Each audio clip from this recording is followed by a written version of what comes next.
the Vedas and all those jnana, those goes into the Maha. So first is that the conscious life principle, the conscious life principle, the contemplation of the conscious life. What is conscious life principle? As I told you, the last class or the class, I don't know, one of these classes where the mind, dividing of the mind, we are into perceiving and the expressing mind, is it?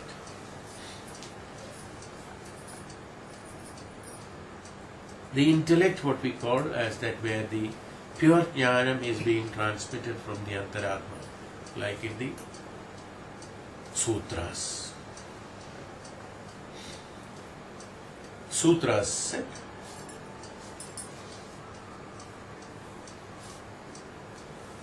Aham Brahmasmi is a sutra. From Aham Brahmasmi, one Upanishad has been written. What is Aham Brahmasmi? Tattvasi. One Upanishad has been written.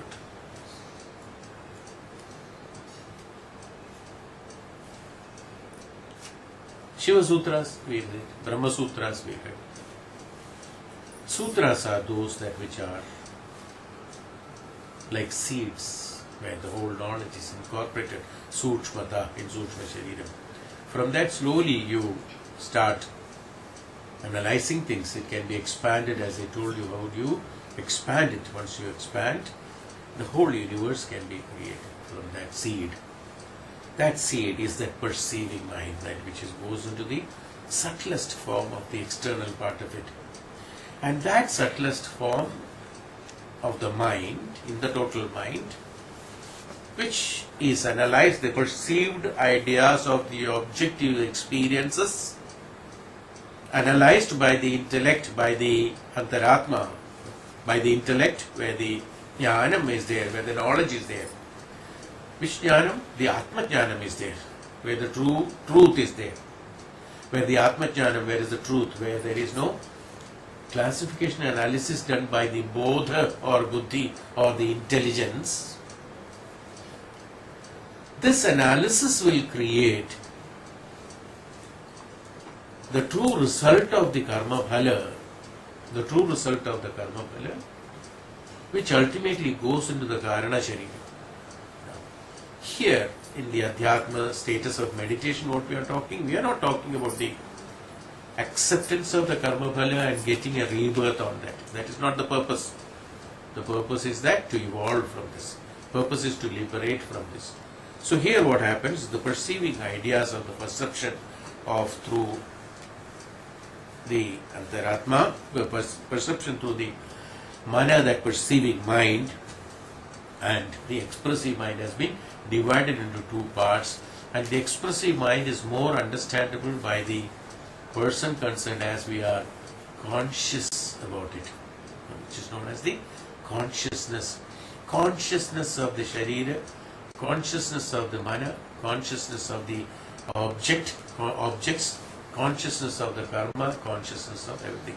That's called the Jagrata Avastha. In this Jagrata Avastha, in the conscious state of mind, he said that the having its abode, where the conscious life principle having its abode in the cave of the heart, is it?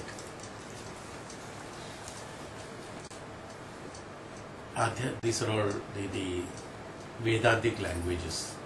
There is no cave in a heart. The cave of the heart doesn't mean that there is a cave. Cave in the sense that which is there in the subtlest part of the heart, which is the heart here is not the, I told you a number of times when we say in Vedanta the heart means again the expressive mind, not the physical heart which is pumping the blood. Here the heart, so the expressive mind is known as the heart, the other mind is known as the mind. In order to perceiving mind is known as the mind, so that it can be clearly understood which part of the mind it is. So it's only a division for the facility of learning that has been created. So the heart, which is the expressive mind. In the heart is that the cave of the heart, in the sense where the intelligence is hidden, where the intelligence is kept in the cave of the heart. The superficial heart doesn't express anything. Always it is in the depth that you find the truth.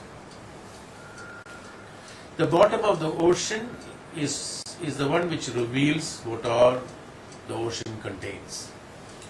Above that, it's only water, superficial part of it. In a man, in a person, in an individual, you cannot assess a person by looking him from the external body or from his actions. The mind may be totally different. The thoughts may be totally different. So, the more you go into subtle, then only you can find out. That's why he said it's a cave that where the others cannot enter. It's a cave. The others cannot enter. That is why the term cave has been identified.